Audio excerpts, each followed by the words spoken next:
যারা অনেকক্ষণ না খেয়ে থাকেন বা সকালে ব্রেকফাস্টকে স্কিপ করেন তাদের কিন্তু মেটাবলিজমটা অনেক লো হয়ে যায় এবং যার ফলে কিন্তু তাদের ওজনটাও অনেক বেশি বেড়ে যায়।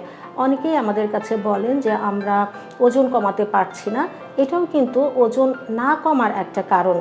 এখানে কি হচ্ছে, ওজন না কমে বরং আরও দ্রুত ওজন বেড়ে যাচ্ছে। কাজে আমাদেরকে অবশ্যই ব্রেকফাস্টের দিকে মনোযোগী হতে হবে।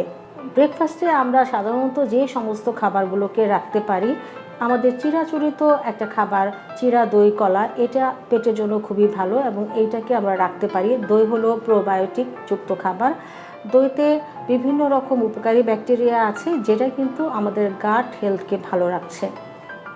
তার জন্য চিরা দই কলা আমরা সকালবেলা খুব অনায়াসেই ব্রেকফাস্টের তালিকায় রাখতে পারি। এছাড়াও লাল আটার রুটি বা সবজি, সিদ্ধ ডিম, খিচুড়ি, ওটসের যে কোনো খাবার, ওটসের খিচুড়ি অথবা ওটসের স্যুপ আমরা নিতে পারি। সাথে সাথে কিন্তু আমরা প্রচুর পরিমাণে পানীয় খাওয়ার চেষ্টা করব। শুধুমাত্র সকালবেলা কিন্তু একটা সিদ্ধ ডিমের সাথে একটা কলা দিয়ে একটা ভালো একটা ব্রেকফাস্ট হতে পারে। এছাড়াও যদি একটা ডিমের সাথে আমরা দুটো খেজুর রাখি তাহলেও কিন্তু ব্রেকফাস্টটা খুব ভালো একটা ব্রেকফাস্টের একটা আইটেম হতে পারে।